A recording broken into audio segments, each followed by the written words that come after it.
Two of the largest theme park companies in the world are merging. Cedar Fair and Six Flags are becoming one company. Of course, the question becomes who is merging into who, or who is acquiring who. This also involves the DC properties and where they'll be in the theme park space. We've got some experts here to talk about that, so let's talk about that here on That Park Place.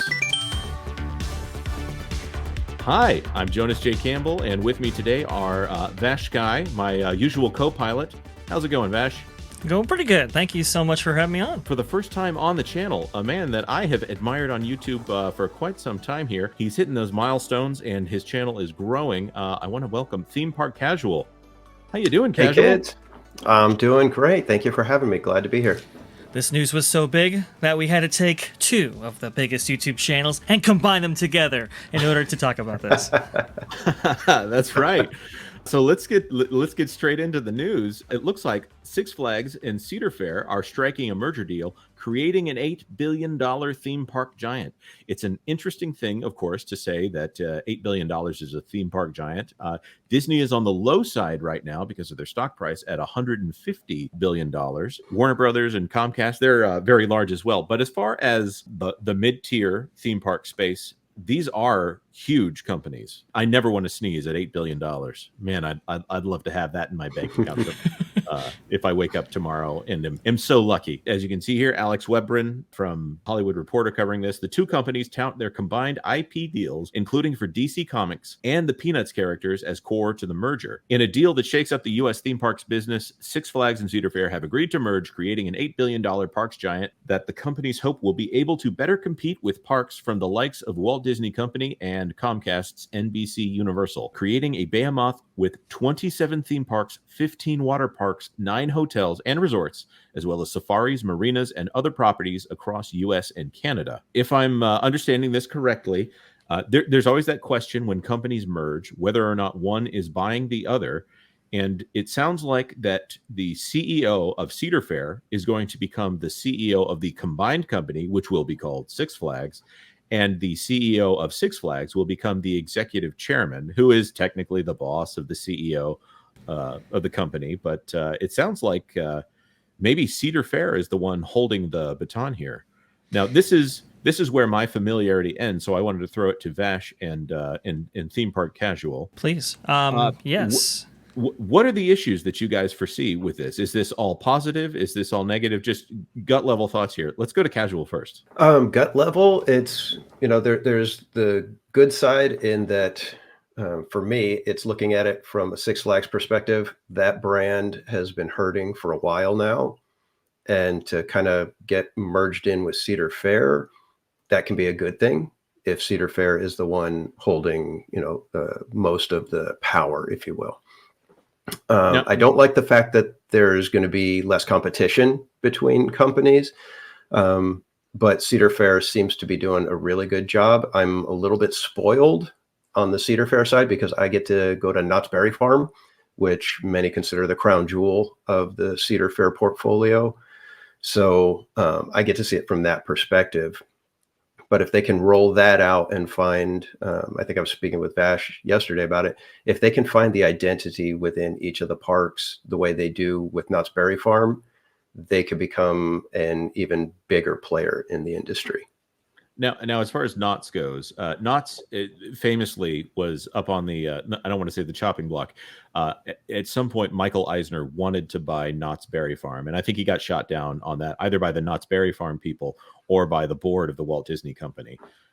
Was that a separate company from Cedar Fair at that point? I believe at that time it was, yes. And then it got acquired at some point. Vash, why don't you give us the history that I'm sure you have? Well, yeah, it was held by the Walter Knott family for decades up until that point, and it was actually the Walter Knott family themselves who declined the deal, if memory serves, because they felt that Disney might change their identity a little bit too much, whereas Cedar Fair were giving them, were making promises to them that culture, that distinctive family-friendly atmosphere, and that kind of backyard theme park atmosphere would remain. And I believe they've accomplished that goal. Would you agree, Casual?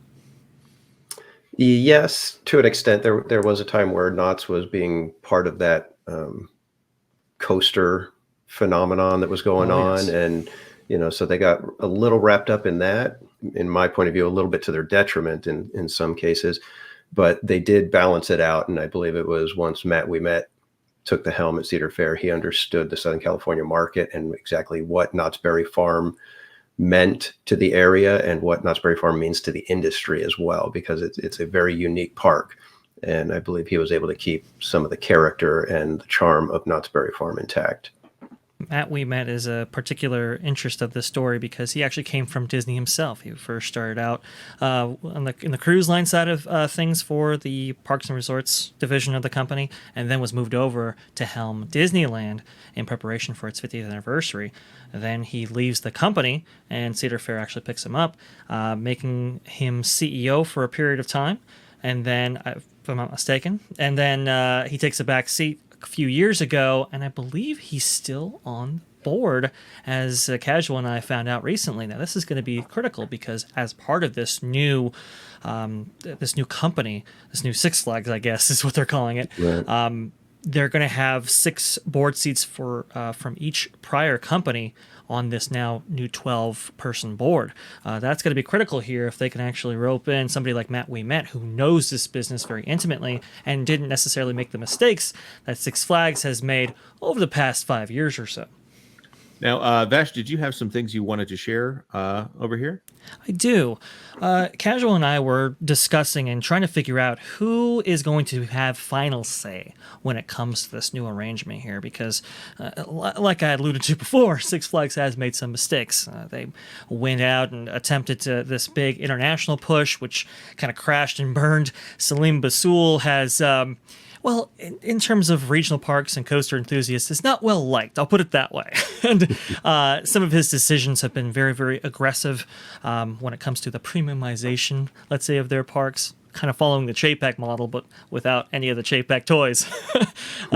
So it's led them on kind of shaky ground here, and even Salim had to do a 180 when it came to that strategy. But Cedar Fair, on the flip side, has been run pretty well. Even then, they've been hurt by some of this economic downturn that we're experiencing here.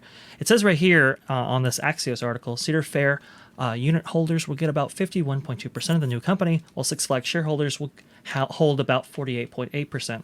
Now, Jonas, if I'm understanding that correctly, it seems like Cedar Fair will have kind of the majority share of this new company. Yeah. So that makes complete sense. That Cedar Fair will be the controlling entity. That if the CEO of Cedar Fair is taking the day-to-day control of the company and having the Six Flags CEO there as an executive chairman, that is also an easier role to sunset without upsetting investors in the company if they're trying to get approval for this as far as shareholders go. Generally, an executive chairman transition barely registers to the average shareholder. Most people didn't even realize when Bob Iger stepped down as executive chair of the Walt Disney Company, and that's obviously one of the largest entertainment companies in the world. So I see this as an easy exit for the Cedar Fair CEO if he chooses to do. For the Six Flags CEO. And then combined company executive chairman if he chooses to do that quickly. Right. That, to me, and Casual, I think you can agree. I think that's comforting to know. Right. And I mean, the Cedar Fair Cedar Fair and Six Flags business model couldn't be any more different. Like I said, at least in the last 5 years, even when it comes down to stuff like entertainment or even roller coaster manufacturers. Casual, maybe inform everybody what the difference might be there. Well, for me, I think the difference is that culture that we were talking about yesterday, Vash, and how when the two companies come together, it was really, for me, which culture is going to be the dominant one. Because if you have a culture like Six Flags that has a perception of being very rough parks, very, bare bones, minimal theming, versus Cedar Fair, who is attempting to kind of step things up a little bit more. They especially, like I said, with Knott's Berry Farm, things are firing on all cylinders right now for them. It's amazing what they've been able to do with their seasonal events, with their entertainment, even just the refresh that they've done with some of their restaurants and the latest Fiesta Village. They've been fantastic. So if things take over in that direction, it's going to be a very good thing. And I'm hoping that that's where it's going.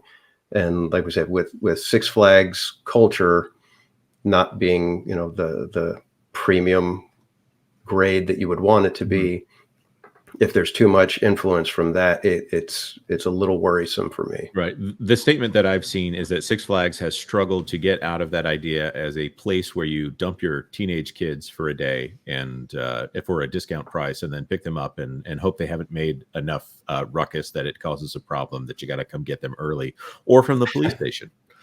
I look at point 4 right there. Leverage Cedar Fair's recent park investments experience to accelerate Six Flags portfolio transformation. I would read that as a statement that they want the Cedar Fair culture to survive more as far as the park's investment, the capital expenditure, in order to increase the guest experience. I would agree. And on the teenager thing, I mean, even Knott's has had to deal with that, right? With this whole chaperone policy. But it was actually, as controversial as that may have been, actually equated to a better guest experience. So this speaks to Cedar Fair kind of understanding this industry a little bit better, coming up with, new solutions for new problems that might appear. Going down here, this is also interesting because a lot of people have speculated what happens to these DC rights. And well, as part of this investor presentation, signifying this new combination here, they talk about the expanded IP portfolio to develop engaging new attractions and in-park offerings, not only reinvesting in Six Flags, but maybe bringing some of those characters to Cedar Fair parks. This is quite interesting because people, they're wondering, like, ooh, can Comcast make a run at these DC rights? Well, apparently that is part of the reason why this combination is happening here. All right. I think that is an excellent first taste into the discussion here. I think that there's going to be more news coming out about Six Flags and Cedar Fair. Six Flags, of course, being the surviving name of the entity. I think we've got a lot to cover as more news comes out. Vash, do you have anything that you want to say? I'm going to throw it to Theme Park Casual for final comments after you're done. Yes, we're talking 42 parks here. 48 million people per year visit these places. So this is going to be very interesting how they leverage all of this, purchasing for new attractions, purchasing, straws and cups and everything like that, right? Or when it comes to pricing, this is all going to be very transformative for the entire industry. So we'll have to see if they can combine together, weather the storm here, and maybe come out stronger on the other end. Casual, please. Yeah, I'm of the same mindset. I'm eager to see what happens with this. There's a lot of potential here for really good things all over the country. That's the thing. It's not going to be centered, either just in Florida or Southern California. This has wide reaching to, like you said, 48 million people per year attending these parks. And if things go well for them, if they're able to pull this off and get it through and do what they need to do, this could be fantastic for theme park fans all over the country. Awesome. And where can people find you, Theme Park Casual? Theme Park Casual, you can find me at Theme Park Casual on YouTube, on Perfect. Twitter and Instagram, and I will be live at the parks regularly, and we've got the big Christmas season coming up, so I am extremely excited to be at Knott's and Disneyland this year. Love Awesome. those streams.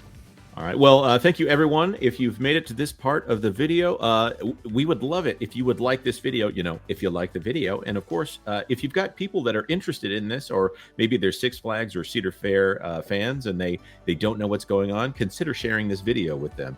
And of course, if you like this video yourself, consider subscribing here to That Park Place for all the news that should be fun. Thanks for watching That Park Place News. For more information, consider checking out www.thatparkplace.com for all the news that should be fun. Don't forget to subscribe, share, like, and send this out on your favorite social media accounts.